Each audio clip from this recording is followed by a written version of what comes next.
Alors aujourd'hui, dans cette vidéo, je vais te raconter ma première fois de monter dans l'avion et filer vers les États-Unis. Je vais te raconter cette histoire personnelle-là en détail. Avant de partir, écoute ça.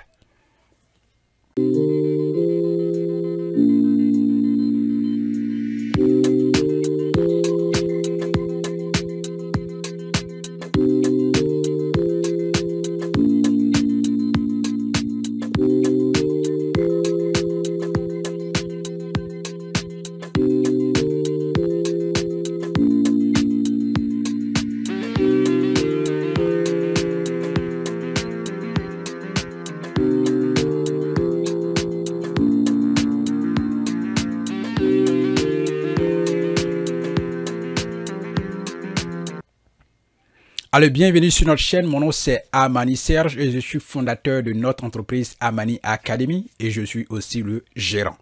Aujourd'hui, dans cette vidéo, comme je l'ai dit dans l'entrée, je vais te raconter une histoire personnelle. La première fois que je pris l'avion dans mon pays, en Côte d'Ivoire, direction, destination, les États-Unis, vers la ville de Chicago. Je te raconte ça en détail et en petits 9 points. Voilà, le premier point, c'est que avant le voyage, tu sais que une étape de ta vie est en train d'être franchie et que un objectif n'est pas loin d'être atteint. Donc, en même temps que tu es heureux, tu es stressé parce que tu vas vers l'inconnu. Donc, ce stress-là a vraiment existé dans la pensée beaucoup de temps avant le voyage. Craintif, qu'est-ce qui va se passer? On se pose beaucoup de questions. Est-ce que ça va bien se passer? Qu'est-ce qui m'attend? On imagine déjà les situations difficiles ou vraiment moins faciles qu'on pourrait déjà rencontrer quand on y sera. Donc, ce stress-là demeure couramment dans la pensée de tous les jours, dans la nuit de tous les jours. Voilà. Il va arriver même qu'on fait des rêves, voilà. Il m'est arrivé de faire des rêves déjà, beaucoup de rêves qui vraiment est orienté vers ce rêve-là. Venir aux États-Unis, vers l'aboutissement de cet autre objectif-là. Donc, avant le voyage, il y a déjà beaucoup de stress en même temps qu'on est heureux, qu'on sait qu'on va réaliser un objectif ou alors un rêve qu'on avait depuis longtemps, des années en arrière, 10 ans en arrière peut-être. Voilà. En 2 points, je vais te dire à l'aéroport. Voilà, à l'aéroport. D'abord, qu'est-ce qui se passe? On n'est pas vraiment arrivé à l'aéroport tôt, moi et mon équipe. Voilà, donc, quand on arrive déjà avec beaucoup de stress, avec un peu de retard, et que le vol, l'embarquement a commencé il y a longtemps, et qu'il faut se préparer pour entrer vite et passer les barrières de contrôle avant d'enregistrer vos bagages, c'est stressant. C'est stressant. Donc, à l'aéroport, j'étais vraiment stressé et beaucoup de sueur. J'arrive avec ma valise, étant nouveau. Voilà, il faut prendre des renseignements pour pouvoir aller à la bonne porte et aussi franchir la barrière de sécurité quand déjà tu sais que ton vol, l'embarquement a commencé déjà il y a longtemps. Donc, j'ai pu franchir cette étape. J'ai enregistré mon bagage et tout ça avec les agents de la compagnie aérienne. Voilà, et puis tout s'est bien passé. Peser les bagages et tout ça, tout s'est bien passé. Il n'y a pas eu de dépassement de kilogrammes ou de poids de bagages pour qu'on enlève et déplacer dans d'autres valises et tout ça. Donc, tout s'est bien passé, mais avec beaucoup de stress et de transpiration. Voilà. Parce que là où on est stressé, c'est sûr que dans un pays chaud comme la Côte d'Ivoire, vous allez transpirer avec beaucoup de sueur. Voilà. Et puis, en point 3, je vais parler de l'embarquement. C'est vrai que j'allais aborder quelque part l'embarquement, mais l'embarquement, tout d'abord, il faut enregistrer vos bagages. Donc, j'ai enregistré mes bagages, c'est bien passé. Maintenant, il faut aller passer le contrôle de sécurité. Voilà, donc, à l'aéroport d'Abidjan, ceux qui ont déjà franchi ces barrières la connaissent. Donc, ils vont prendre vos passeports, vérifier tout ça. Tout ça, c'est le stress, hein. Voilà, vérifier tout cela avec des questions à l'appui. Voilà, vous allez enlever vos chaussures, vos ceintures avant de passer la barrière de sécurité. Donc, c'est quand même stressant. Et puis, voilà, stressant. On a franchi cette étape, maintenant arrive où maintenant il faut monter dans l'avion et te dire, oh, le rêve est en train de devenir réalité. Voilà, donc ce qu'ils emmènent dans le point 4, dans l'avion. Oui, dans l'avion, tu es assis dans un moyen de transport pour la première fois que tu vas utiliser. Tu es assis et tu imagines ce qui va se passer. Voilà, surtout dans le vol et aussi à l'arrivée.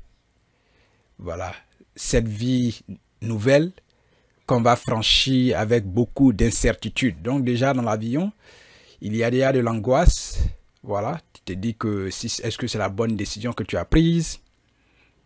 Qu'est-ce qui m'attend? Avec beaucoup de questions dans la pensée. Voilà, un peu craintif et un peu tranquille, calme, silencieux. Voilà, ça amène à penser à beaucoup de choses. C'est ça dans l'avion. Voilà, ce qui nous amène au décollage dans le point 5. Oui, au décollage, vous savez, quand c'est un moyen de transport que vous prenez pour la première fois, le décollage fait peur. Voilà, ça m'a fait peur. Un avion qui décolle et voilà, le vent te prend. Pour la première fois, tu vois, tu es en train de t'élever, tu quittes le sol. Un moyen de transport que tu prends pour la première fois, j'ai la peur qui est là. Voilà, il y a la peur dans les airs. Voilà, vous êtes suspendu. Voilà, donc l'avion va décoller, c'est stabilisé. Tout ça, il y a le vent qui vous emmène dans tous les sens. Voilà. Donc, c'est quand même, il y a la peur, il y a le stress. Et puis voilà, très peur. Surtout au décollage, j'ai vraiment eu la peur. Je me suis dit, mais au décollage, j'ai eu vraiment l'envie. S'il y avait un moyen vraiment de descendre, ne vous moquez pas de moi. S'il y avait un moyen encore de descendre et me retourner dans mon pays, je le ferais. J'allais annuler mon voyage à cet instant précis-là. Oui, je vous assure, au décollage. S'il y avait un moyen de dire au pilote, pardon, arrête l'avion, je vais descendre. Ce rêve-là, vraiment c'est bon, je ne vais pas l'accomplir. S'il y avait un moyen, j'allais dire ça au pilote pour qu'il arrête l'avion pour que je descende et me retourne chez moi dans mon pays. C'est clair parce que cette peur, voilà, elle a été intense. Quand c'est la première fois où tu quittes le sol avec un moyen de transport, vous êtes suspendu en l'air, ça fait vraiment peur. Mais la peur, comme je vous l'ai dit, derrière, comme je le dis dans d'autres vidéos, derrière ce qui vous fait peur, il y a un grand accomplissement, il y a votre succès. Voilà, il faut franchir l'étape de la peur. Donc c'est ça. Donc j'avais vraiment peur au décollage, ça il faut le dire. S'il y avait un moyen de dire au pilote, arrête-toi, ouvre la porte pour que je descende, j'allais le faire. Mais il n'y avait pas ce moyen-là. Voilà, ce qui nous emmène, lorsque vous êtes en plein vol, les turbulences. Je veux parler des turbulences. Les turbulences, ce sont des parties encore qui font peur. Voilà, parce que c'est ta première fois, voilà, quelque chose qui balance en haut. Quand tu es dans une voiture, que ça tombe dans un trou, tu sais que tu es sur le sol. Mais en l'air, un avion qui est vraiment secoué par le vent, ça fait peur, voilà. Ça fait peur. Tu te sens pas que c'est un appareil qui est performant. Tu n'imagines pas ça, qui est performant, qui est capable de supporter des turbulences, des vents même violents. Tu t'en rends pas compte parce que c'est ta première fois, voilà. Maintenant, ce qui nous amène au point 7, l'atterrissage à Bruxelles. Voilà, l'atterrissage à Bruxelles en Belgique. Oui, l'atterrissage fait toujours comme au décollage, ça fait un peu aussi peur. Voilà, assez de secousses. Voilà, jusqu'à ce qu'on atterrisse et l'avion qui court au sol à grande vitesse avant de s'arrêter. Voilà, donc toutes ces étapes-là, c'est des étapes vraiment émotionnelles avec beaucoup d'angoisse et de peur. Voilà, c'est ça. Ce qui nous amène au point 8 de Bruxelles à Chicago. Quand je suis arrivé à l'aéroport de Bruxelles, d'abord, l'anglais qu'on a appris au lycée m'a sauvé parce que je savais lire en anglais. Parler était quand même compliqué, mais lire était un atout. Voilà. Donc, d'abord, j'ai essayé de sortir de l'aéroport. Les agents de sécurité m'ont dit non, puisque déjà, j'avais assez de temps pour pouvoir prendre le deuxième vol. Ils disent non, si tu n'as pas de visa Schengen, tu ne peux pas sortir. Donc, du coup, je ne suis pas sorti, je suis resté, j'ai suivi, j'ai lu toutes les directions. C'est comme ça que j'ai suivi pour trouver, comme on appelle, la porte d'embarquement de mon second vol.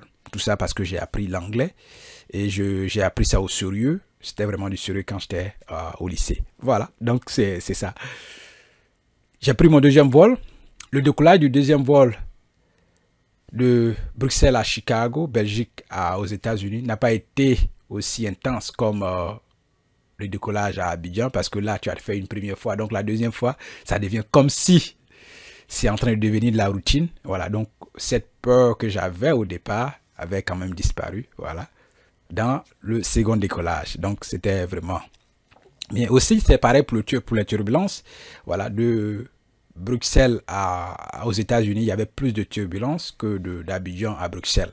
Voilà, donc, Arrivé sur l'océan, vous êtes sur l'océan Atlantique et il y a des turbulences énormes. Voilà, beaucoup de turbulences. Ça fait aussi peur quand même, voilà. Voilà, à l'atterrissage à Chicago, c'était vraiment bien. C'était moins... La peur avait complètement presque disparu. On est confiant que c'est un moyen de transport qui mérite la confiance. Voilà, faire tous ces kilométrages-là avec ce moyen de transport, on sent maintenant que c'est quelque chose de performant qui peut quand même, voilà. On est confiant en ce moyen de transport quand on a appris ça plusieurs fois, on a passé des heures et des heures à être assis, plus de 10 heures à être assis dedans. Donc, on commence à faire confiance au nouveau moyen de transport qu'on vient de prendre pour la première fois. Voilà. Arrivé en point 9, arrivé aux États-Unis, c'est vrai, ceux qui devaient venir m'accueillir à l'aéroport sont venus. Et on les a reconnus très tôt, très vite, voilà, à l'aéroport. Donc, ce qui a facilité les choses. Voilà. Donc, nous sommes allés chercher nos bagages, sortis, les rencontrer. Et puis, allez, direction, prendre la voiture et à la maison. Donc, c'était vraiment un voyage génial pour la première fois. Beaucoup de stress, mais ce qu'il faut retenir, beaucoup de stress. Et on va vers un avenir incertain. Donc, on se demande si c'est la bonne décision qu'on a prise d'aller vers cet autre objectif, d'aller vers cette autre mission, vers ce nouveau rêve. On se demande, on se pose beaucoup de questions vers ce qui est incertain. Au final, on arrive et on croise les difficultés. Et puis, parce qu'on a décidé, on avance, on fonce dur. Et puis, on se fait une place. Voilà, pour atteindre le prochain objectif. Parce que tant que vous vivez, vous allez toujours chercher. Vous serez toujours insatiable comme nous. Et vous allez toujours employer de grands moyens pour aller vers le prochain objectif. Ce qui nous a permis déjà de continuer à avancer et de franchir encore de nouvelles étapes. Donc, merci d'avoir écouté cette histoire. Si tu aimes bien, allez, donne-nous un like, abonne-toi à la chaîne, partage et puis pose ta question. Dis-nous ce que tu en penses. Quel est ton avis en commentaire? Au revoir.